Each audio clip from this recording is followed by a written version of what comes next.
जय श्री द्वारकाधीश। आज मैं आपको द्वारका की टूर कराने वाला हूँ। यहाँ पर क्या होता है, द्वारका में हाफ डे का टूर होता है एंड फुल डे का टूर होता है। आज हमारा हाफ डे का टूर होने वाला है, जहाँ पर हम रुक्मणी देवी मंदिर, नागेश्वर ज्योतिर्लिंग मंदिर, गोपी तालाब और भेट द्वारका जाएंगे। अगर आप फुल डे का टूर करते हो, उसमें 2-3 जगह और ऐड हो जाती हैं। पहले यहाँ पर जो द्वारका का नगर निगम पालिका है, उनकी तरफ से बस चलाई जाती थी। सिर्फ 100 रुपये में वो पूरी जगह आपको घुमाते थे। द्वारका में प्राइवेट वाले उनसे ज़्यादा चार्ज करते थे। अब नगर पालिका वालों ने ये सर्विस बंद कर दिया है। अब सिर्फ प्राइवेट वाले ही चलाते हैं। आपको बहुत सारी मल्टीपल दुकानें मिल जाएंगी द्वारका में, नियर बाय 3 बत्ती या भद्रकाली चौक मंदिर के पास भी, जो बुकिंग करते हैं टूर एंड ट्रैवल की। सुबह 8 बजे बस चलती है और दोपहर को 2 बजे। सुबह जो 8 बजे बस चलती है वो 1 बजे तक यहाँ वापस ले आते हैं, हर जगह ये 4 जगह घुमाकर। और सेम जो शाम को बस चलती है 2 बजे, वो रात को 7-8 बजे तक सब जगह घुमाकर वापस ले आती है द्वारका। आपको कंप्लीट जर्नी दिखाता हूँ, चारों प्लेसेस दिखाता हूँ और इसके बारे में हम आगे बात करेंगे। और जो जगह छूट जाएगी वो आप कैसे कवर करोगे, वो भी मैं अभी आपको आगे बताऊंगा। मेरे साथ चलो जर्नी पे। एक बार प्रेम से बोल दो, जय द्वारकाधीश।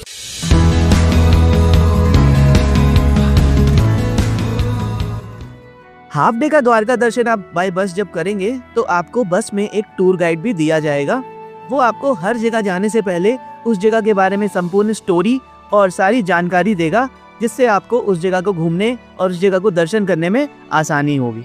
और ये केवल 5 घंटे की यात्रा होता है। रुक्मणी माता मंदिर, नागेश्वर ज्योतिर्लिंग, गोपी तालाब और भेट द्वारका। हर एक मंदिर के अंदर समय का दर्शन होता है। दूसरा बात, कोई जगह भाई मंदिर के अंदर जिसमें पूजा पाठ का टाइम आपको इसमें नहीं होता है। हर एक मंदिर में दर्शन करने का आपको टाइम होता है। और भेट द्वारका आपको टाइम से पहुंचना जरूरी होता है, क्योंकि भेट द्वारका वाला जो ये मंदिर है वो दोपहर में 12 बजे राइट 12 बजे मंदिर का पट वहाँ पे बंद हो जाता है 12 बजे। फिर वो शाम को 5 बजे के बाद मंदिर खुलता है। रुक्मणी माता का मंदिर, जो आदि यात्रा यही भगवान द्वारकाधीश के चरण में, और आदि यात्रा यही माता रुक्मणी के चरण में। माता रुक्मणी भाई द्वारका से 2 किलोमीटर अलग है। हमारे टूर में सबसे पहला स्थान है रुक्मणी माता का मंदिर। माता रुक्मणी का मंदिर द्वारका का एक प्रसिद्ध मंदिर है, जो भगवान श्री कृष्ण की प्रथम पत्नी रुक्मणी को समर्पित है। यह मंदिर द्वारिकाधीश के मुख्य मंदिर से करीब 2.5 किलोमीटर की दूरी पर है। यह मंदिर 5वीं शताब्दी ईसा पूर्व का माना जाता है। हालांकि वर्तमान मंदिर का निर्माण 12वीं शताब्दी में हुआ है।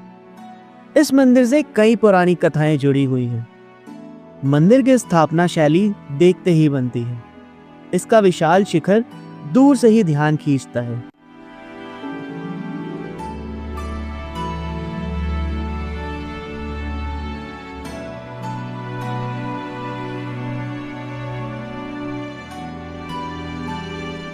मंदिर के गर्भगृह में माता रुक्मणी की बहुत ही सुंदर प्रतिमा विराजमान है, जिसमें वह 4 भुजाओं वाली है और शंख, चक्र, गदा और कमल पुष्प धारण किए हुए है।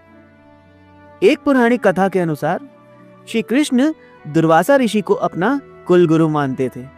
इसलिए भगवान कृष्ण और देवी रुक्मणी शादी के बाद दुर्वासा ऋषि के आश्रम पहुंचे। उन्होंने ऋषि को महल आकर भोजन ग्रहण करने और आशीर्वाद देने का आग्रह किया, जिसे ऋषि ने स्वीकार तो कर लिया, लेकिन एक शर्त रख दी कि आप जिस रथ से आए हैं उस रथ को आप दोनों को ही खींचना होगा। भगवान ने उनकी शर्त मान ली और दोनों घोड़े को निकालकर उनकी जगह स्वयं श्री कृष्ण और देवी रुक्मणी रथ में जुट गए। द्वारका से करीब 23 किलोमीटर दूर टुकड़ी नामक गांव के पास देवी रुक्मणी को प्यास लग गई। उनकी प्यास बुझाने के लिए श्री कृष्ण ने जमीन पर पैर का अंगूठा मारा, जिससे गंगा जल निकलने लगा, जिससे दोनों ने प्यास तो बुझा ली, लेकिन जल के लिए दुर्वासा ऋषि से नहीं पूछा, जिससे वह क्रोधित हो गए। इसे देख क्रोध में आकर ऋषि दुर्वासा ने 2 श्राप दे दिए भगवान कृष्ण और देवी रुक्मणी को। पहला श्राप दिया कि भगवान और देवी रुक्मणी का 12 साल का वियोग होगा, और दूसरा श्राप दिया कि द्वारका की भूमि पर पानी खारा हो जाएगा।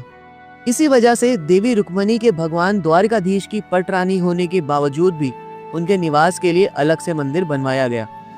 फिर 12 साल की तपस्या के बाद रुक्मणी देवी वापस द्वारका आई। दुर्वासा ऋषि के श्राप के कारण यहाँ पर जल दान दिया जाता है। मान्यता यह भी है कि प्रसाद के रूप में जल दान करने से भक्तों की 71 पीढ़ियों का तर्पण हो जाता है। जब आप इस मंदिर में जाएंगे तो आपको पुजारी जी यहाँ पर कथा बताएंगे और संपूर्ण जानकारी देंगे इस मंदिर के बारे में। बता रहे ये माता रुक्मिणी का मंदिर आदि यात्रा भगवान द्वारकाधीश के दर्शन से, परिपूर्ण यात्रा माता रुक्मिणी के दर्शन से। तो ये था रुक्मिणी माता का मंदिर। अब चलते हैं अपने नेक्स्ट स्पॉट पे जो है नागेश्वर ज्योतिर्लिंग।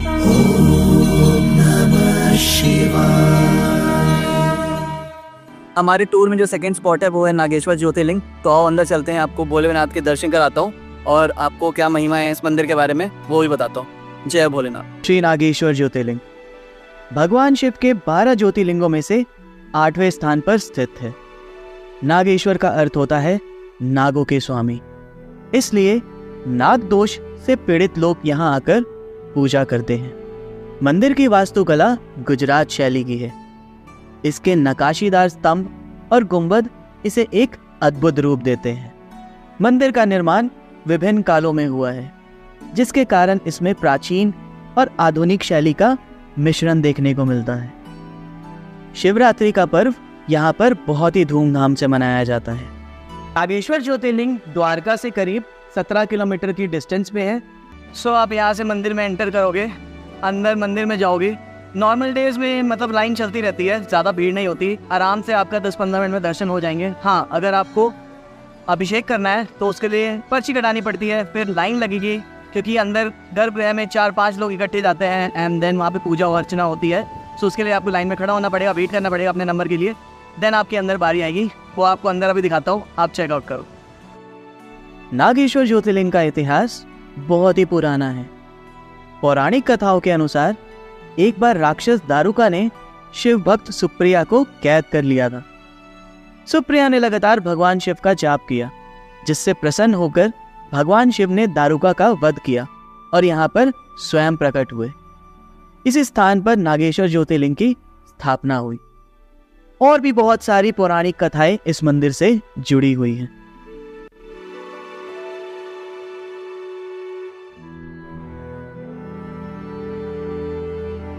जब आप भोलेनाथ के समक्ष पहुंचेंगे तो आपको एक दिव्य दृष्टि का एहसास होगा।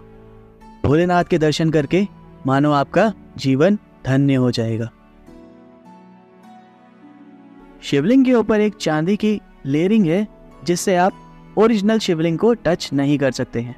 ये लेयरिंग बहुत ही खास पर्व पर ही उतारी जाती है, जब भोलेनाथ को शिवलिंग पर जल चढ़ाना होता है।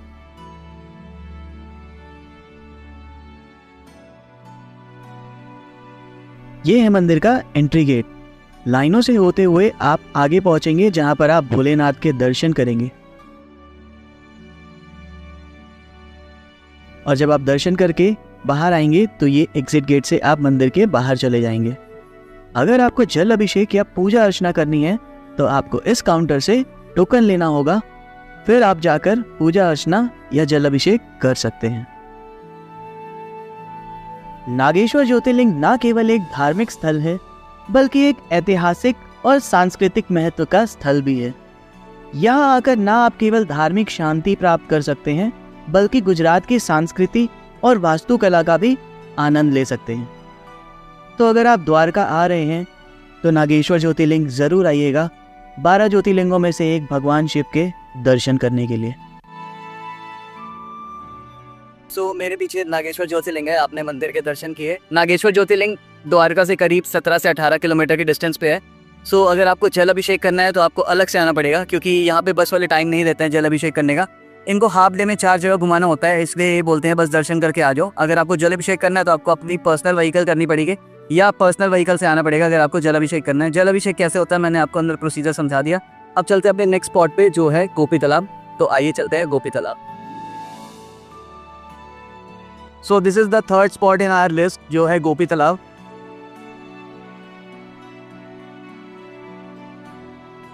तो ये है गोपी तालाब जो नागेश्वर ज्योतिर्लिंग से करीब 4 से 5 किलोमीटर की डिस्टेंस पे है। सो इसकी स्टोरी ये है, महाभारत के युद्ध के बाद अर्जुन को ऐसा अभिमान हो गया था कि मेरे जैसा धनुर्धारी पूरे विश्व में कोई नहीं है। तो उन्हें थोड़ा सा सबक सिखाने के लिए ठाकुर जी ने एक लीला की थी। तो अर्जुन के घमंड को तोड़ने के लिए भगवान श्री कृष्ण ने 16,108 गोपियों को भेंट द्वारका से मथुरा भेजने को कहा अर्जुन से। भगवान श्री कृष्ण का आदेश मानकर अर्जुन चल पड़ते हैं सभी गोपियों को लेकर मथुरा के लिए। और रास्ते में एक तालाब आता है जिसका निर्मल जल देखकर सभी गोपियां चली आती हैं स्नान करने के लिए। उसी वक्त श्री कृष्ण अपने हाथ की मैल से भील लोगों को यानी काबा लोगों को उत्पन्न करते हैं जो अर्जुन को लूटने आते हैं। जब अर्जुन को उन्होंने लूट लिया तब उसे देख सारी गोपियां घबरा गईं और इस गोपी तालाब में जाकर समा गई और अपने प्राण न्यौछावर कर दिए। आपने गोपी चंदन का नाम जरूर सुना होगा। इस तालाब से जो मिट्टी निकलती है उसे गोपी चंदन ही कहा जाता है। आपको यहाँ पर आसपास सभी दुकानों में गोपी चंदन मिल जाएगा, तो अगर आप यहाँ पर आ रहे हैं तो गोपी चंदन भी आप खरीद सकते हैं। और ये गोपी तालाब की कंप्लीट स्टोरी थी जो मैंने आपको बताया। आसपास बहुत सारे मंदिर भी हैं जहाँ पर आप दर्शन करने जा सकते हैं गोपी तालाब के। कैसे है चंदन का पैकेट? 10 रुपये। ये पूरा पैकेट सिर्फ और सिर्फ 10 रुपये का पैकेट है। सोचो कितना सारा चंदन मिल रहा है 10 रुपये का।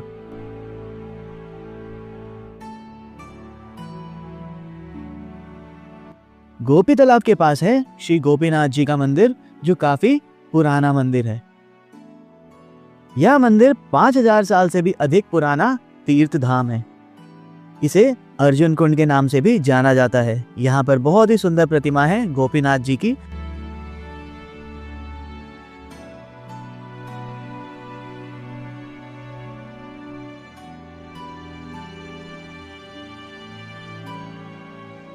मंदिर के सामने से ही रास्ता जा रहा है गोपी तालाब का। सो आप यहाँ पर आकर गोपी तालाब के दर्शन और गोपीनाथ जी के दर्शन कर सकते हैं।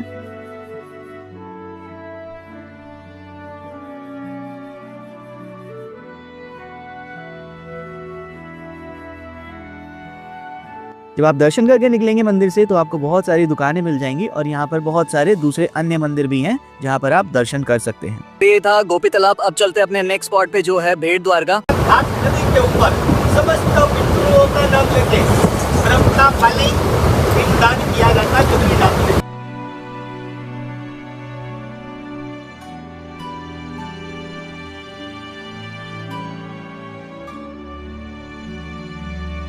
फाइनली हम आ गए अपने लास्ट स्पॉट पे जो है भेट द्वारका में द्वारकाधीश का टेम्पल। आप बस से आओगे, जो टूर एंड ट्रैवल वाले हैं वो आपको पार्किंग में उतारेंगे। वहाँ से ऑटो शेयरिंग में चलते हैं, 10 रुपये सवारी लेते हैं। वो आपको मेन मंदिर तक यहाँ ले आएंगे और आप वापस भी ऐसे ही जा सकते हो ऑटो में। सो अब द्वारकाधीश के दर्शन करते हैं। सो मेन द्वारका से द्वारकाधीश भेट द्वारका में ज़्यादा रहते थे तो इसलिए उनका ये मूल स्थान कहा जाता है इसे। जब ठाकुर जी सुदामा जी से यहाँ पे मिले थे उसी के नाम पर यहाँ का नाम पड़ा है भेट द्वारका। भेट मतलब मिलना। सो अब आपको अंदर मंदिर दिखाता हूँ और मंदिर के बारे में और जानकारी देता हूँ। भेट द्वारका में सबको पता है कि द्वारकाधीश का मंदिर है। ये बहुत ही प्रसिद्ध मंदिर है, बहुत ही सुंदर मंदिर है। अंदर किसी भी तरह का कैमरा या बैग्स ले जाना अलाउड नहीं है। छोटा बैग आप लेकर जा सकते हो। मंदिर के बाहर लॉकर सुविधा है जहाँ पर आप अपना फ़ोन जमा करा सकते हो जिसका किराया लगता है 5 रुपये। आप अपना बैग जमा करा सकते हो यहाँ पर और मंदिर के अंदर जा सकते हो।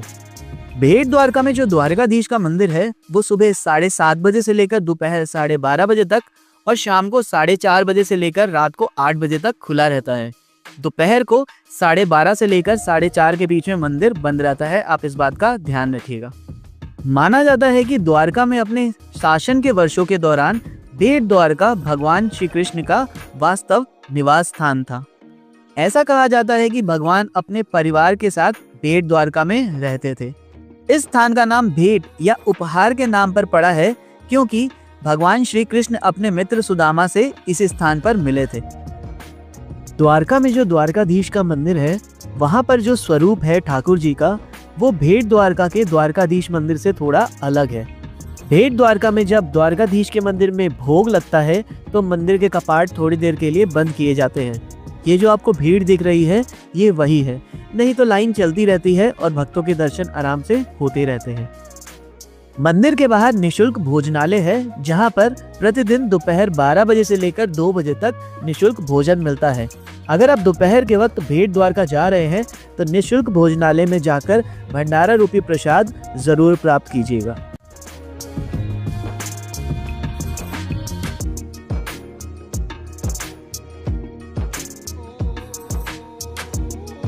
द्वारकाधीश मंदिर के आसपास 2 जगह घूमने की है। वो है हनुमान डांडी मंदिर जो यहाँ से करीब 6 से 7 किलोमीटर के डिस्टेंस पे है। एंड यहाँ से 1 मिनट की वॉकिंग डिस्टेंस पे है सोने की द्वारका। यहाँ पे म्यूजियम टाइप बनाया हुआ है जहाँ पर ठाकुर जी की सारी लीलाएं हैं और उनके जितने अवतार है उनकी भी स्वरूप मूर्ति बहुत अच्छा बना हुआ है। 40 रुपीज़ टिकट है, वहाँ पे भी आप जा सकते हो। एंड ये 4 जगह घुमाएंगे और आपका यहाँ पर हाफ डे का द्वारका दर्शन का ट्रिप खत्म हो जाएगा। फुल डे वाला टूर है वो गवर्नमेंट की तरफ से यहाँ का यूनियन में लड़ाई हुई है, उस चक्कर में वो बंद है। हाफ डे का ये जो टूर था ये 150 का किराया है इसका। यहाँ पर हमारा हाफ डे का टूर खत्म होता है और अब हम जाएंगे वापस द्वारका। सो मेन ये 4 जगह थी जो ये हाफ डे में घुमाते हैं। द्वारका और भेट द्वारका में और भी बहुत सारी जगहें हैं जो इस द्वारिका दर्शन बस टूर में कवर नहीं होता है। अगर आप फुल डे का टूर करते हैं तो माइट भी वहाँ पर सारी जगह कवर हो जाए, बट अगर आप हाफ डे का टूर करते हैं तो वहाँ पर इन सारी जगहें कवर नहीं हो पाएंगी। अब बात करते हैं उन सारी जगहों के बारे में जो द्वारिका दर्शन बाय बस टूर में नहीं कवर होता है। सबसे पहले शिवराजपुरी बीच, हनुमान डांडी मंदिर, सोने की द्वारका, द्वारका बीच, बटकेश्वर महादेव टेम्पल और द्वारका सनसेट पॉइंट। अब इनके बारे में विस्तार में बात करते हैं। सबसे पहले बेट द्वारका के बारे में बात करते हैं। बेट द्वारका में द्वारिकाधीश के मंदिर से 1 मिनट की वॉकिंग डिस्टेंस पे है सोने की द्वारका। जब आप बेट द्वारका द्वारका दर्शन बस यात्रा के थ्रू जाएं तो आप मंदिर में दर्शन करने के बाद फटाफट जाकर सोने की द्वारिका भी विजिट कर सकते हैं। वहाँ पर टाइम बहुत कम दिया जाता है, इसलिए अगर आप मंदिर में दर्शन जल्दी आपके हो जाते हैं तो आप सोने की द्वारका विजिट कर सकते हैं। मंदिर से 1 मिनट की वॉकिंग डिस्टेंस पे है। यहाँ पर टिकट चार्जेस लगता है 40 रुपये प्रति पर्सन। ये बहुत सुंदर एक म्यूजियम टाइप इन्होंने सोने की द्वारिका बना रखी है जहाँ पर भगवान कृष्ण की सभी लीलाएं और उनके सभी अवतार के बहुत अच्छे मूर्ति स्वरूप में बहुत सुंदर ही प्रतिमा बनी हुई है। ये पूरा म्यूजियम टाइप बहुत ही सुंदर बनाया हुआ है। अगर आपके पास वक्त हो तो आप सोने की द्वारका जा सकते हैं, बिल्कुल मंदिर से 1 मिनट की वॉकिंग डिस्टेंस पे है। अगर आपके पास समय नहीं होता है, अगर आपको मंदिर में थोड़ा ज़्यादा देर हो जाता है तो आप सोने की द्वारका खुद से जाकर विजिट कर सकते हैं बाद में, या इसे स्किप भी कर सकते हैं।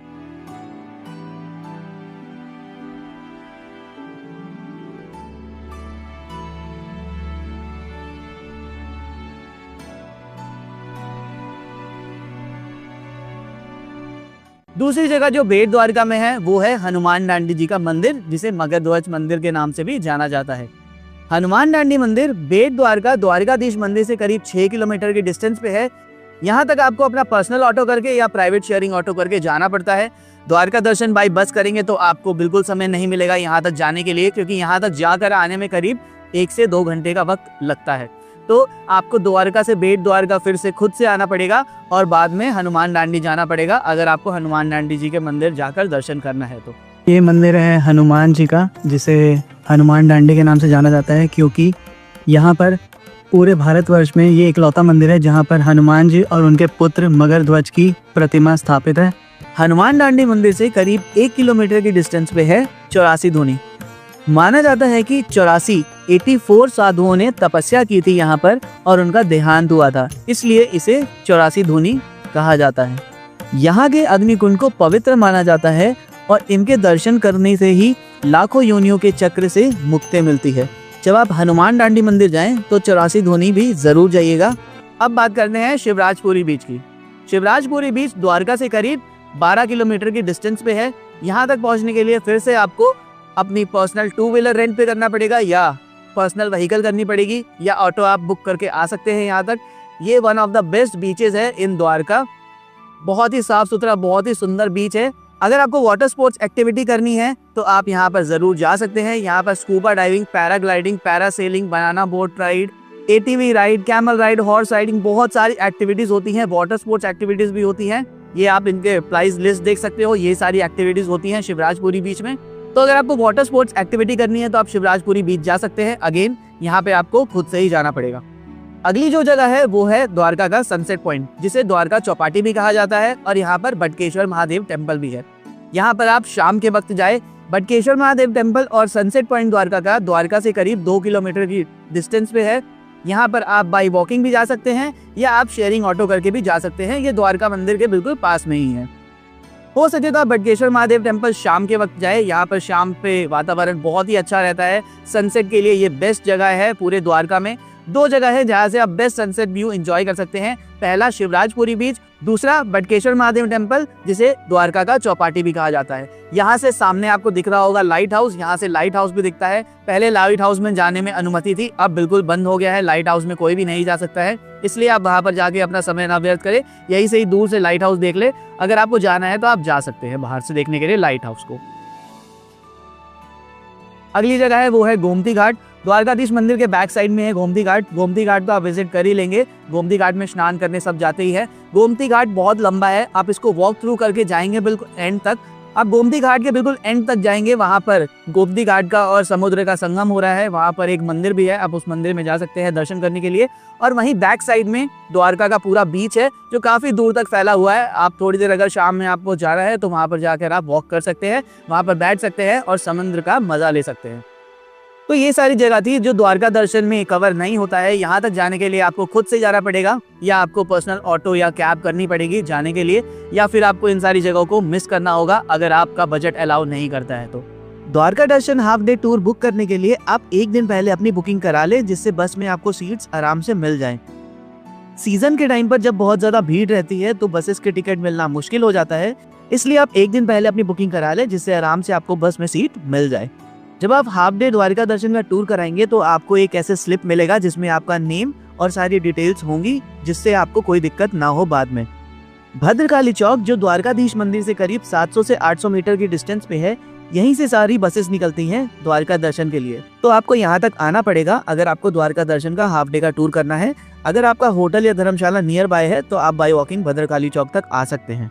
मैंने जिस टूर एंड ट्रैवल वाले से द्वारका दर्शन की हाफ डे की बुकिंग की थी वो भद्रकाली चौक पे ही था। मैं उनका कॉन्टैक्ट नंबर डिस्क्रिप्शन में डाल दूंगा, अगर आपको कोई जानकारी लेनी है तो आप उनको कॉल करके बात कर सकते हैं। अगर किसी को मतलब बड़ा ग्रुप है तो उनका ऑटो होता है या फिर कैब होता है?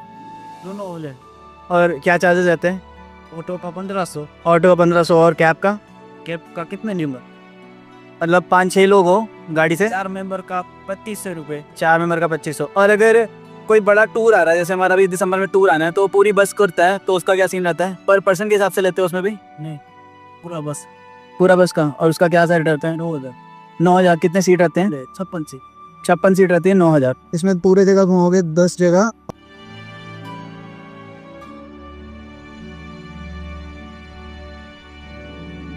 तो इस वीडियो में द्वारका दर्शन कैसे करना है और जो जगह बच जाती है द्वारका दर्शन के अलावा वहां पर कैसे जाना है, मैंने सब के बारे में संपूर्ण जानकारी दी। इस वीडियो को ज्यादा से ज्यादा अपने परिवार और मित्रों के साथ शेयर करिए जो द्वारका जाने वाले हैं, उन्हें भी समझ आ जाए कि द्वारका जाके द्वारका की सारी जगहों में कैसे दर्शन करना है और कैसे विजिट करना है। अगर अभी भी आपका कोई सवाल है द्वारका से जुड़ा हुआ तो आप कमेंट सेक्शन में पूछ सकते हैं, मैं जल्दी जल्दी आपके प्रश्न को उत्तर देने का प्रयास करूंगा। मेरे चैनल पे आपको बहुत सारी वीडियोस द्वारका से रिलेटेड मिल जाएंगी, ऊपर आई बटन है वीडियो के एंड में, आप उन्हें भी चेक कर सकते हैं। आगे भी बहुत सारी द्वारका की वीडियोस आने वाली हैं, उन सारी वीडियोस को ना मिस करने के लिए मेरे चैनल को भी सब्सक्राइब कर सकते हैं। मैं मिलूंगा अगली बार आपसे इस चैनल पे एक नई वीडियो के साथ। टिल देन अपने परिवार का खूब ख्याल रखिए। जय द्वारकाधीश।